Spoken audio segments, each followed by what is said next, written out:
नमस्कार बच्चों, कैसे आप सब। आशा करता हूँ स्वस्थ होंगे। बच्चों, आज हम जो त्रिकोणमिति के जो अनुपात हैं, जो सारणी है, उसको हम याद करने की ट्रिक सीखेंगे। आज बिल्कुल हम आसान तरीके से बिना रटे हुए हम मानों को याद कर सकते हैं और लंबे समय तक हम याद रख सकते हैं। ठीक है, बहुत ही आसान तरीका है, तो लास्ट तक बने रहिएगा। तो हमको क्या निकालना है, इसके त्रिकोणमितीय अनुपातों का मान निकालना है। ठीक है, क्या निकालना हमको? त्रिकोणमिति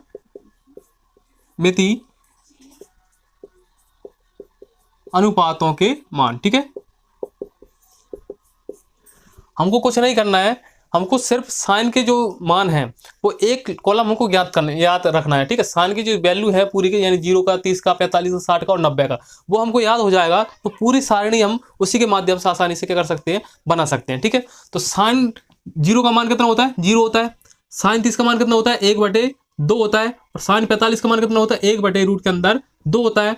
और साइन 60 का मान होता है रूट के अंदर 3/2। और इसके बाद हमारा होता है साइन 90 का मान होता है 1। ठीक है जी, हमने क्या कर लिया, इस सारणी के जो मानों को हम साइन थीटा के यानी जो मान है वो ज्ञात कर लिए। ठीक है, याद कर लेने के बाद हम क्या करते हैं, साइन का मूल्य लिख देते हैं उल्टा, यानी कि यहाँ पर जो 1 है इधर से लिखते ले जाएंगे। ठीक है, पहले 1 लिख देंगे यहाँ पे, तो ये कॉस 0 का मान हो जाएगा। और रूट के अंदर 3/2 लिख देंगे तो जो कॉस 30 का मान हो जाएगा। और 1/√2 के अंदर 2 लिख देंगे तो जो कॉस 45 का मान हो जाएगा। और 1/2 लिख देंगे तो ये किसका हो गया?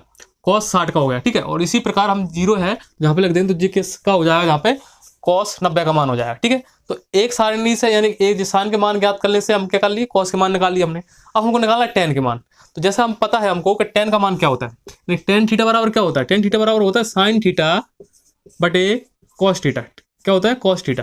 तो हमको मानों को रख देना है, यानी कि साइन थीटा में हमको भाग देना है कॉस थीटा के मानों का। ठीक है, जहाँ पर देखेंगे पहले अगर 0 के बटे में 1 आ जाए तो हमको क्या लिखना है?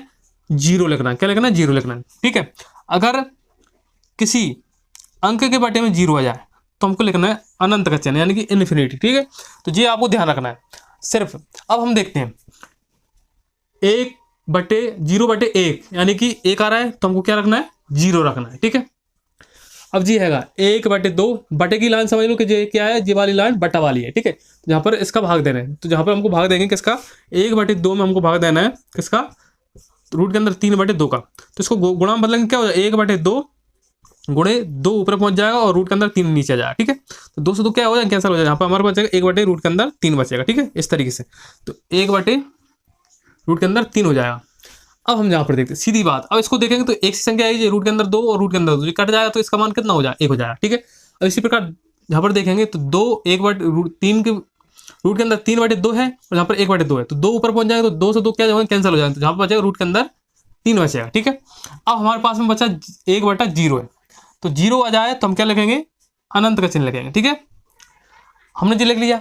अब हम देखना कोसेक की वैल्यू निकालना हमको। तो कोसेक की निकालने के लिए क्या करेंगे, इसके जो सभी मानों को देख रहे हैं आप, तो इसको 0 है जहाँ पे, तो पहले 0 के बटे में हम 1 लिख लेंगे। ठीक है, अब लिखने के बाद हम क्या करेंगे, इनका मानों को बदल देंगे, यानी अंश को हम क्या बना देंगे? हर बना देंगे, और हर को क्या बना देंगे? अंश बना देंगे। सिंपल बात। ठीक है, तो जहाँ पर हो जाएगा 1 की जगह 1 क्या हो जाएगा? 0 हो जाएगा। इसको बदलेंगे। ठीक है, तो जहाँ पर 0 आ रहा है, तो 0 आ रहा है तो किसी संख्या के नीचे 0 आ जाए तो किसका चिन्ह लगाना हमको? अनंत का चिन्ह लगाना है। तो अनंत का चिन्ह लगा देंगे हम जहाँ पे। अब जहाँ पर देखते हैं 2 आएगा तो 2 ऊपर है 1 नीचे, तो 1 का भाग 2 में देंगे तो कितना आ जाएगा? 2 आ जाएगा। और रूट के अंदर 2 ऊपर हो जाएगा, अंश बन जाएगा, और ये हर क्या बन जाएगा? 1 बन जाएगा। 1 का भाग इसमें देंगे तो क्या आ जाएगा? रूट के अंदर 2 आ जाएगा। तो जहाँ पर देखेंगे 2 ऊपर पहुंच जाएगा, ये रूट के अंदर 3 नीचे आ जाएगा, और 1 हैगा तो हैगा ही। ठीक है, अब हमने जी किसके मान निकाल लिए? कोसेक के मान निकाली। अब हमको क्या करना? सेक के मान। सेक के मान निकालने के लिए क्या करेंगे हम? इसको उल्टा लिख देंगे। कोसेक के मानों को हम उल्टा लिख देंगे, यानी जहाँ पर 1 हैगा तो 1 लिख देंगे। यहाँ पर क्या आएगा? 2 रूट के अंदर 3, ये वाला मान रख देंगे। फिर क्या? रूट के अंदर 2 है, ये मान रख देंगे। फिर क्या आएगा? 2 हैगा। यहाँ पर क्या आखिरी बचा है? अनंत का। जिस प्रकार हमने कॉस का बनाया तो इसी प्रकार हम इसका बना लेंगे। कोसेक का उल्टा क्या देंगे? सेक। ठीक है, अब हमको निकालना कॉट का मान। तो कॉट का मान निकालने के लिए हम जहाँ पर देखेंगे जो 10 है वो, ठीक है, 10 के मानों को हम लिख देंगे। इधर से लिख के ले जाएंगे हम, तो जहाँ पर क्या हो जाएगा? इन्फिनिटी हो जाएगी। यहाँ पर रूट के अंदर 3 हो जाएगा, यहाँ पे 1 आ जाएगा, यहाँ पे 1/रूट के अंदर 3 हैगा जी, और यहाँ पर क्या है? 0 है, तो जी यहाँ पर 0 है।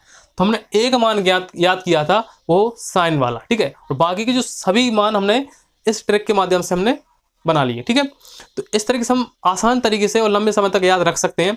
रखने से कोई फायदा नहीं है। और वीडियो अच्छी लगी हो तो लाइक, शेयर और चैनल सब्सक्राइब जरूर करें। मिलते हैं नेक्स्ट वीडियो में, तब तक के लिए जय हिंद साथी।